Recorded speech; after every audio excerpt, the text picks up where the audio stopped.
Welcome to our channel. వంటింటి వైద్యానికి care of address అయిన మనతో పాటు ఉన్నారు డాక్టర్ మధుసూదన్ శర్మ గారు. సార్తో మాట్లాడి ఈరోజు మన కోసం ఎలాంటి మేకింగ్ వీడియో అంటే మన అందరికీ కూడా చాలా హెల్త్ ఇష్యూస్ ఉంటాయి. ఆయుర్వేదిక్లో ఎలాంటి ఐటమ్స్ తోటి మనకి మంచి వైద్యాన్ని అందించవచ్చు అనేది సార్ మనకి ఎప్పుడు చెప్తూ ఉంటారు కదా. సో ఈరోజు మన కోసం ఏం చేసి చూపించబోతున్నారు అనేది అడిగి తెలుసుకుందాం. నమస్తే సార్. నమస్తే సార్. మన ప్రేక్షకుల కోసం ఈరోజు మనం ఏం చేసి చూపించబోతున్నాం?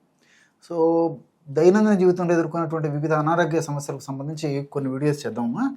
ఉదాహరణకి వెయిట్, అదేవిధంగా ఈ ఆస్తమా, అలర్జీలు, తర్వాత షుగరు, ఇలాంటి అనేక రకాల సమస్యలతో బాధపడుతున్నారమ్మా. వాటికి సంబంధించి ఒక్కొక్క వీడియోలో ఒక్కొక్క వ్యాధి గురించి చెప్పుకున్నామమ్మా. Okay sir. ఈ మధ్యకాలంలో చాలా మందిలో పిక్కలు పట్టేయడం అనేటువంటి సమస్య కలుగుతూ మరి చాలా రకాల ఇబ్బందులు కూడా ఆ యొక్క సమస్య వల్ల కలుగుతుంటాయి. దీన్నే క్లాడికేషన్ అనేటువంటి పేరుతో పిలుస్తుంటారు. కొంతమందికి ఎక్కువ శాతం కూడా మరి రాత్రిపూట కానీ లేకపోతే పగలుపూట కానీ నిద్రించేటప్పుడు కాళ్ళ భాగంలో, పిక్కల భాగంలో సడన్గా పట్టేసేసి మరి మెలకు వస్తుంది.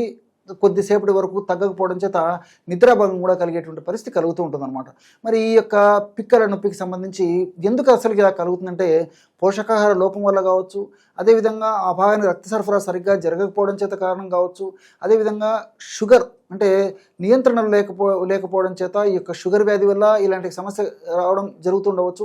ఇలా అనేక రకాలైన కారణాలు. దీంతోపాటు గ్యాస్ట్రిక్ ట్రబుల్ ఉన్నటువంటి వాళ్ళలో కూడా మరి ఈ యొక్క పిక్కల నొప్పులు అనేటువంటి సమస్య కలుగుతూ ఉంటుందన్నమాట.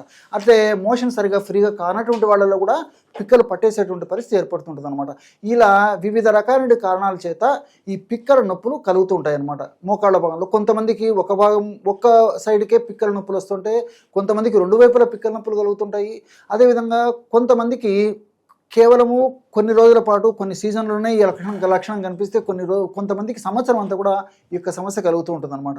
మరి వీళ్ళు ఈ యొక్క సమస్య వచ్చినప్పుడు రకరకాల ప్రయత్నాలు చేస్తుంటారు. రకరకాల ప్రయత్నాలు చేస్తున్నప్పటికీ కొంతమందికి ఆశించినటువంటి ఫలితం కలిగినప్పటికీ కొంతమందిలో ఎలాంటి ఆశించినటువంటి ఫలితం కూడా కలగదు.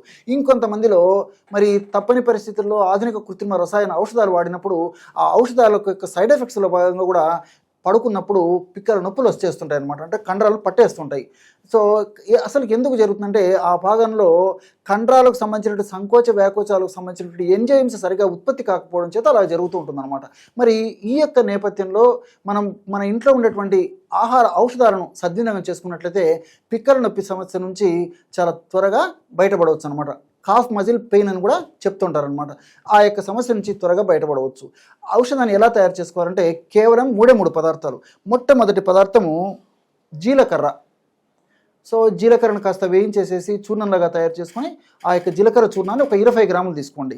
రెండవ పదార్థంగా శోధించే శొంఠిని పౌడర్ లాగా తయారు చేసుకొని ఒక 20 గ్రాములు తీసుకోండి. లేదంటే శొంఠి పొడి కూడా మనకు మార్కెట్లో దొరుకుతుంది కాబట్టి అది కూడా వాడుకున్నా సరిపోతుంది. మూడవ పదార్థంగా మిరియాలను కాస్త వేయించేసేసి చూర్ణంలాగా తయారు చేసుకొని ఆ యొక్క చూర్ణాన్ని కూడా 20 గ్రాములు తీసుకోండి. కేవలము మనసుంటే మార్గం ఉంది. పరమాద్భుతంగా పనిచేసేటువంటి దివ్యమైనటువంటి అనుభూతమైనటువంటి ఔషధం. ఎంతోమంది వాడి చక్కటి ఫలితాలు పొందిన తర్వాత మన ప్రేక్షకుల కోసం ఈ యొక్క ఫార్ములాను మీకు అందరికీ కూడా తెలియజేయడం జరుగుతుందన్నమాట. ఈ 3 పదార్థాలు ఒక్కొక్కటి 20 గ్రాముల చొప్పున తీసుకొని అన్నిటిని బాగా కలపడం వల్ల 60 గ్రాముల ఔషధం రెడీ అయిపోతుంది. ఈ 60 గ్రాముల ఔషధాన్ని మరి రోజు 2 సార్లు వాడుకోవచ్చు, లేకపోతే రోజు ఒక్కసారి వాడుకున్నా సరిపోతుంది. ఎలా వాడుకోవాలంటే 2 సార్లు వాడుకోవాలంటే ఉదయం పూట 1 గ్రాము, రాత్రిపూట 1 గ్రాము, ఆహారానికి ఒక అరగంట ముందు. ఈ విధంగా వాడుకోవడం వల్ల 60 గ్రాముల ఔషధము నెలకు సరిపోతుంది. అలా కాకుండా కేవలం రాత్రిపూటనే వాడుకునేటువంటి వాళ్ళు కానీ ఉదయం పూటనే వాడుకునేటువంటి వాళ్ళు కానీ ఉన్నట్లయితే ఒకేసారి 2 గ్రాములు వాడినా సరిపోతుంది. ఈ యొక్క ఔషధాన్ని కాస్త తేనె కలిపి తీసుకోవచ్చు, లేకపోతే ఒక 50 ml గోరువెచ్చని నీళ్ళలో కలిపి తీసుకోవచ్చు, లేదంటే ఒక 50 ml గోరువెచ్చని పాలలో కూడా కలిపి తీసుకోవచ్చు.